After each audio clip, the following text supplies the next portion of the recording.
que quizás se pueden tratar.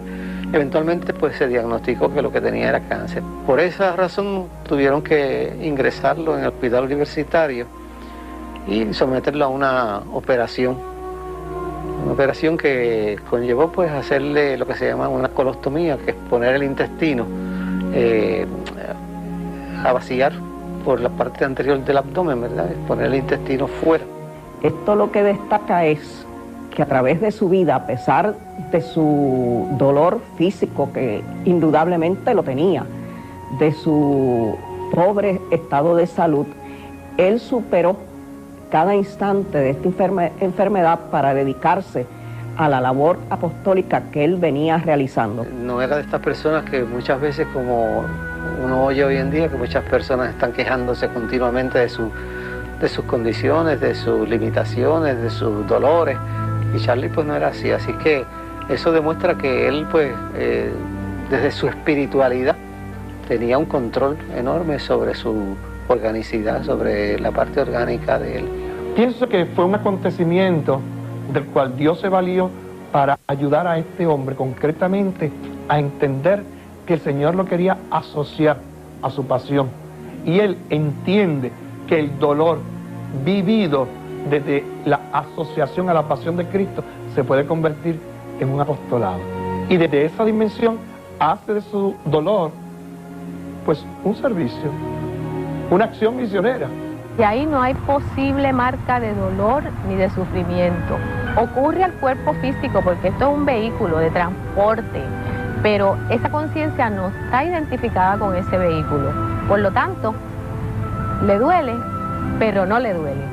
Le marca y al mismo tiempo puede continuar su misión, no le atemoriza, no lo detiene en lo que reconoce que es su servicio a la humanidad, que es dar un modelaje, un ejemplo del Cristo vivo. Y su espiritualidad en los últimos meses de vida, quizás había una orientación distinta. Quizás su orientación primero era hacia los demás, quizás en esos últimos meses la orientación es hacia él y hacia el Cristo que él estaba buscando, pero la intensidad era la misma, porque ese Cristo que él había conocido, pues él tenía también que buscarlo para él mismo. Así que durante esos meses, pues ahí, supongo yo no he pasado por esa experiencia, ¿verdad? Pero los que hemos estado al lado de personas que están cerca de la muerte, pues son unos días y unas semanas de mucha intensidad. Y máximo en el caso de él, que él sabía lo que es estar cerca de Cristo y lo que es la economía, vamos a poner así, de la salvación. Así que él estaba buscando esa salvación y Charlie pues se dedica todo ese tiempo a tener una cuestión de más silencio, pero mayor profundidad. Una vez notificado a Aide el suceso, sé que comentamos entre las dos, Carlos Manuel se ha ido a celebrar la fiesta del Carmen al cielo porque él fallece un 13 de julio. La fiesta del Carmen es el 16.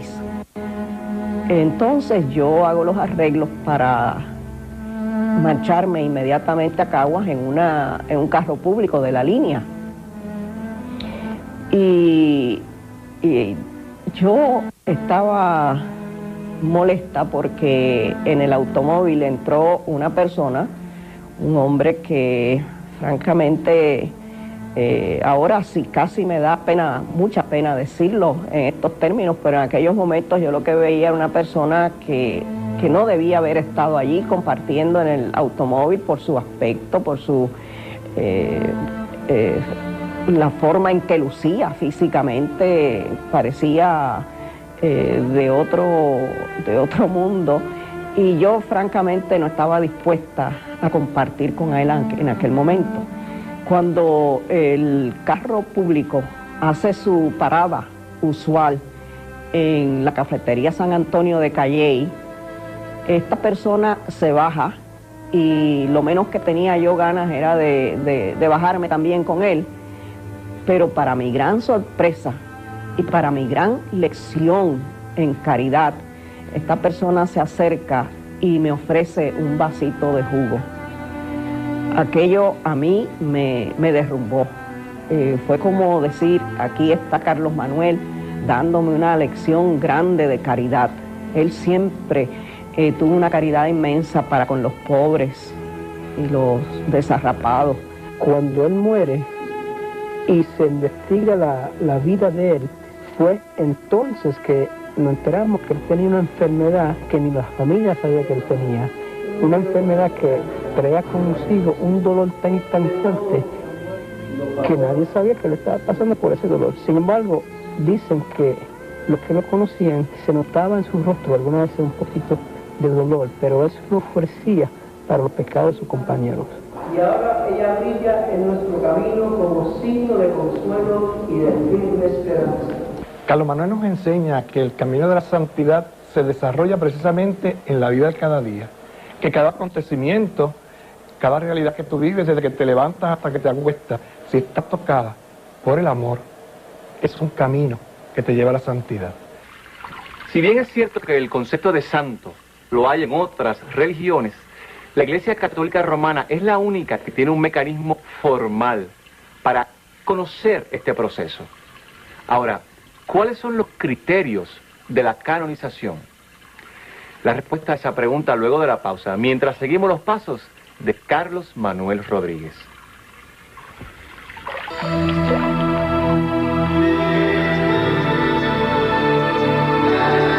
Los pasos de Jesús, de unos hechos que luego son estudiados a la luz de la fe. Cuando una persona se distingue en la Iglesia Católica por sus virtudes, sus cualidades, su estilo de vida, en el primer momento se le declara siervo de Dios. Y cuando se le declara siervo de Dios, se comienza a hacer unos escritos, una biografía, a estudiar cómo esta persona ha vivido esas virtudes que podríamos llamar heroicas. Esa fe profunda, esa humildad real, esa fidelidad, esa perseverancia, esa fortaleza. Después de un tiempo prudencial, todo esto lleva a un proceso de estudio. La Iglesia entonces le declara venerable. ¿Qué quiere decir? Que el candidato es digno de ser admirado, es digno de ser imitado, es digno de ser venerado. Entonces se autoriza a los creyentes que a título personal se le pueda rendir culto y se le ora al venerable. Recordemos que lo que vamos a pedirle a Dios es un milagro, un signo que ratifique la santidad de este hombre. ¿Qué papel jugó usted en todo este proceso de canonización de Carlos Manuel Rodríguez? Yo fui nombrado promotor de justicia. ¿Qué significa eso? Como el fiscal del caso. Es una persona que presenta, postula la causa de una persona que la Iglesia cree que puede ser reconocida como un santo. ¿Cuál es la diferencia entre santo y beato? Beatificar significa que para nosotros la Iglesia entiende que esa persona está en la presencia de Dios, gozando de esa bendición, beatificación.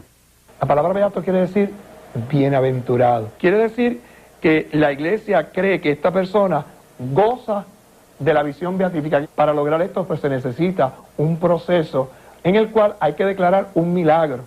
Y es que esto no es un milagrito, así una cosita que aparezca, ay, tengo un dolor de cabeza y me curé. No, el milagro tiene que ser algo que rompa los esquemas normales, que podamos decir que es sobrenatural, que podamos decir que no hay una explicación normal. No puede ser cualquier enfermedad. Tiene que ser algo que verdaderamente toque la vida del testigo y haga que podamos utilizarlo a favor del venerable. En el caso de Carlos Manuel, como ustedes ya se han encontrado con la persona, con Deli, que fue la persona que experimentó en su propia vida esta intercesión del beato. Para fines del 1980, yo tenía una enfermedad rara en la cara, que se llama molluscum contagiosum, que parecen, la gente lo confunde con barritos o acné, y esa enfermedad demostraba que yo tenía las defensas bajas, y la única forma de sacarlas era apretándolas una a una, Entonces yo fui al dermatólogo y él me dijo, no, eso es sacarnos. Pues entonces mi esposo me la sacaba y era una cosa bien dolorosa. Entonces de pronto a mí me empezó a dar fiebre alta. Ya estábamos hablando del 81, principio del 81. Me empezó a dar fiebre alta y sobre todo por las noches. Y yo me sentía bien mala, bien mala.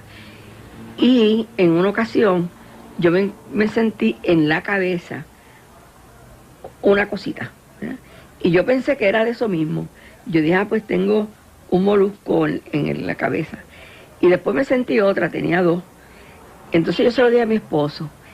Y mi esposo es médico. Ante estas circunstancias, pues yo la llevo al dermatólogo, un profesor de la Escuela de Medicina, el cual tiene mucha experiencia en cuestiones de dermatopatología.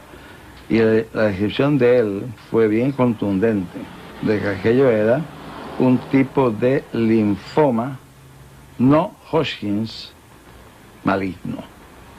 Y el doctor me dijo a mí, mira, esto es una cosa terrible. Esto lo más que dura la persona es 6 meses, 1 año. Vamos al New England Baptist Center en Boston. Y allí pues era para hacer una confrontación, un análisis de unas placas, sobre todo de una tomografía de pecho, o lo que llamamos un CT, donde aparecían unas masas que el radiólogo, o el experto en radiodiagnóstico, ha hecho una impresión, ha tenido la impresión de que es metástasis, tumores por metástasis. Yo de momento pues lo acepté como la voluntad de Dios. Mi esposo fue el que hizo. Yo en realidad asumí una actitud, vamos a decir pasiva, pero no pasiva de que yo no fuera a hacer lo que me dijeran los doctores. Yo me entregué en las manos de los doctores.